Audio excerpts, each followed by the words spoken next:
That's what it says, I say, in this book. Oh, and now come you get to be the chair anyway.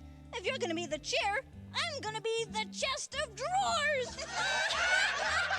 Oh hey, I didn't see you there. You probably already know me by now, at least I'd assume you do. My name is Noah.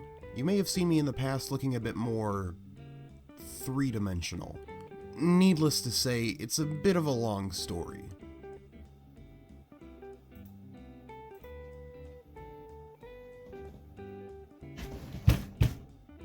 So it's not that long, but anyways, I've been stuck in here for a while, but haven't had any company until now. Well, unless you count the shambling corpse I left behind. But now that I have you with me, it may finally be time to work on a project I've been putting a bit of time into. Hey you, get up and get a move on. It's time to get to work. Ladies and gentlemen, I present to you the Wheel of Misinformation. For those of you that don't know me, one of my guilty pleasures is watching anything and everything related to conspiracies and pseudoscience that people are actually gullible enough to believe in. So I figured, why not do my due diligence and try and make the world a better place by clarifying and shedding some light on the misinformation being spread out there in the world. The wheel itself is divided up into 9 different categories: religion, genetics, general sciences, truthers, conspiracies, psychology, flat earthers, and vaccines. Religion itself is fairly self-explanatory, looking at those who would use it for their own gain or as a scapegoat to promote superiority, etc. Genetics will cover topics such as eugenics, genetic racism, and other fun biological-based pseudosciences. General sciences is exactly what it sounds like, covering anything science-related that isn't designated to its own category. Truthers is dedicated to those out there who believe that they have everything figured out in terms of certain conspiracies and sciences. Conspiracies is for general conspiracies overall, those that are pushed by a large group of people with no one particular person acting as the main focus. Psychology will take a look at misconceptions surrounding how the brain works and how our behavior is affected, which includes everything from mind control and brainwashing to claims that depression and anxiety are not real disorders. And last but not least, flat earthers and vaccines. Both of these categories are designated to smaller areas just for the fact that they're easy targets and more well known.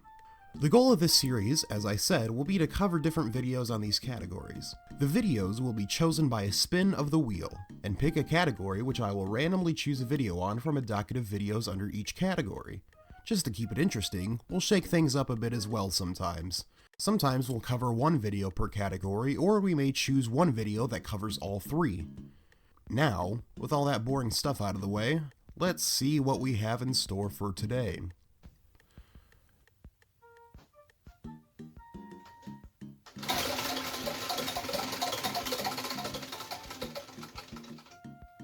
Genetics,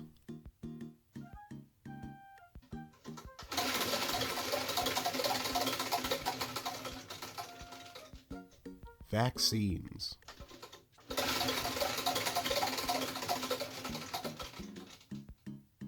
truthers. Let's run these categories through and see what comes up. Alright, so it looks like our debut video will be touching on a video from the channel of Island Online News, which happens to hit every category chosen by the wheel. Let's see. So Island Online News is your basic conspiracy truther channel that re-uploads and compiles other people's videos that have gotten taken down due to censorship. Whoever runs Island Online News is either like the definition of a conspiracy theorist or a very thorough prankster with too much time on their hands, because some of the stuff that's posted is almost too insane to be real. This video in particular is a compilation of several different clips all supporting the hypothesis that the New World Order is planning on controlling the human race by manipulating the God gene. The God gene is the name given to the idea that humans have a physical gene within their DNA that determines how susceptible you are to developing and having a spiritual experience. The description reads, "At the turn of the century, a gene called VMAT2 was discovered. This gene eventually became known as the God gene. The God gene predisposes people to have spiritual experiences. Department of Defense scientists use this information to create a vaccine against religious fundamentalism. It was a viral vaccine that spreads via air and is designed to inhibit the expression of the VMAT2 gene, causing people to become less religious. And this description essentially contains the same information that's seen within our title scroll, so we'll skip past that, and the information that isn't covered we'll go to later on. The first clip shown is an interview with John Evans, author of the science fiction book The God Gene, talking about the concept overall and how it applies to his novel. However, I'll be showing the same clip from a different source due to the horrendously low quality of the re-upload. The God gene is a small part of our DNA that controls everything about us. It's the part that is different from chimpanzees. It's the part that makes us uniquely human. Okay, so now would probably be the best time to state that this so-called God gene isn't even really a gene. Rather, the term God gene is a nickname given to the protein vesicular monoamine transporter 2, also known as VMAT2, which is encoded within the gene SLC18A2. So technically, the God gene isn't actually a gene at all, but rather a protein that's produced by a specific gene. And you may be thinking, hey, well maybe they meant the gene SLC18A2 when they talk about it. And to that I say, not right. Not right? That's right. Throughout the content of the video and other videos and research about the God gene, they all refer to the specific protein VMAT2 and not the actual gene the production information is contained in. It's the part of our DNA that gives us morality, love, spirituality, and all the things that make us appreciate the world that we live in a way very different than our closest relatives. VMAT2 doesn't really have to do with the production of emotions or anything else, really, when you look at the bigger picture. VMAT2 is a membrane protein, a protein within the brain that assists in the transportation of multiple different neurotransmitters, more specifically releasing them from axons into their relative synapses. So while you can say that VMAT2 is responsible for certain emotions and beliefs, that isn't wholly true. Rather, it's a transportation system for the neurotransmitters that actually cause those thoughts and feelings. Obviously, it comes in varying amounts. That chemical, if present in large amounts, could give us people the likes of Jesus Christ or Gandhi. So you're telling me that based on the God gene theory, the only reason Jesus was so influential was because of his brain's development of spiritual beliefs and ethical codes being boosted by an overabundance of a specific protein? Okay. Smaller amounts of the chemical perhaps would give us people like Adolf Hitler or Charles Manson or Jeffrey Dahmer. You know, the man who so infamously got into religion while in prison that he got baptized by a priest. Yeah, he totally didn't have spiritual beliefs because his brain didn't have enough VMAT2. The God gene is not science fiction, it's science fact. Looking over the cliched end, I find it funny how Island Online cuts the clip short even though the original video still runs for about another minute and a half. However, looking at the original, Evans continues to go on and talk about how the God gene hasn't actually been discovered, which is the basis of his book being a scenario in which it is. I wonder why this certain section of the video that demonstrates the interview took place before the claimed discovery of the God gene was left out. I guess it was just too boring. Wrapping up the interview, we get to take a look at the definition of VMAT2, copied straight from the Wikipedia article, reference note markers and all. And I won't bother reading it out as it's pretty much exactly what I described earlier, including the fact that it is a protein that is coded by the gene and not the gene itself.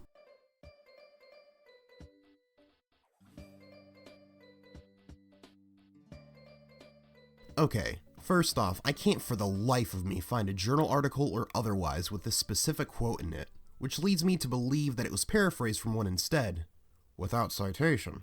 Nevertheless, this leads to two possible articles. VMAT2 deficient mice display nigral and extranigral pathology and motor and non-motor symptoms of Parkinson's disease by Tanya Taylor, W. Cald, and Gary Miller, or the more likely candidate. VMAT2 heterozygous mutant mice display a depressive-like phenotype from Masato Fukui and Company. Don't you love the simplicity of article names? Given that the Taylor article focuses more on applications and study on Parkinson's, the second article seems like a more suitable choice for which one was plagiarized. I mean, quoted from. And yes, whether or not the quote in the video was true, it does serve as a summary of the basic aspects of the article, showing that mice that lacked VMAT2 protein production were found to display depressive-like behaviors and little drive to do anything. While this is due to the absence of VMAT2, as stated before, it is a membrane protein that aids in the travel of neurotransmitters, especially neurotransmitters such as dopamine, which is commonly known to be linked to depression and depressive symptoms. Anyways, enough of the science fiction. Let's get to the science facts. Anyways, enough of the science fiction, let's get to the science fact, man. Anyways, enough of the science fiction, let's get to the science fact. The next clip shown is, well, I'll just let you read it.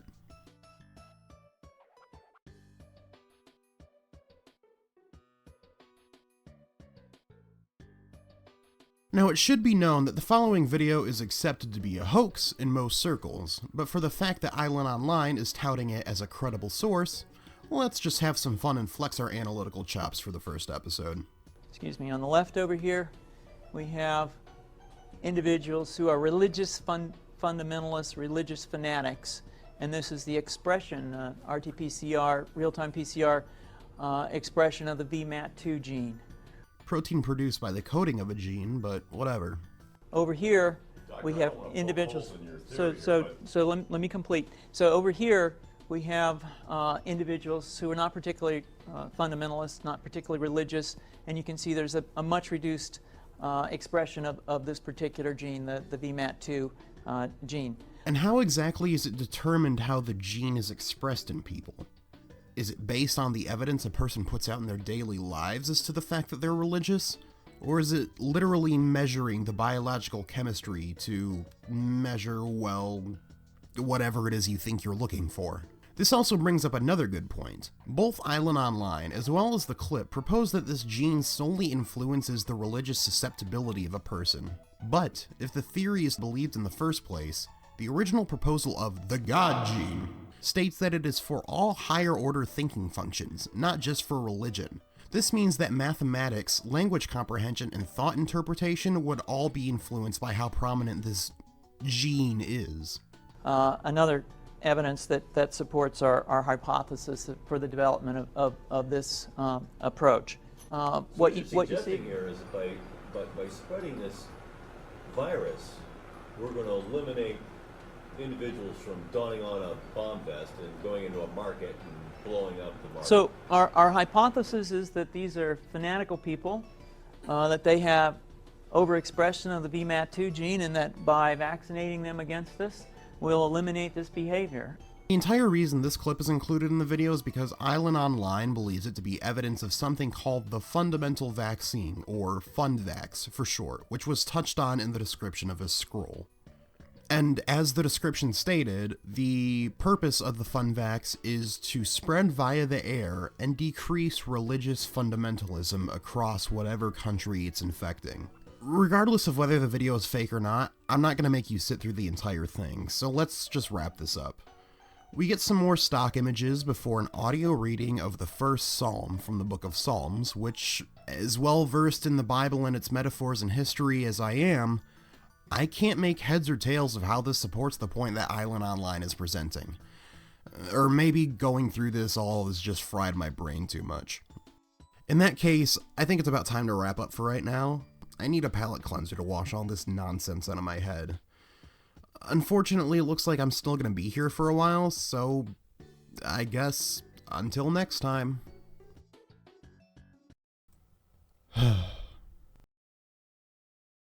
But there is no outer space. And even if there is, why, we can't get there. It's only a legend. So I used to think. But remember the old song, Gobo? Every day the world begins again. Sunny skies or rain. Come and follow me. Every sunrise shows me more and more. So much to explore. Come and follow me. Now you sing with me, Gobo. Every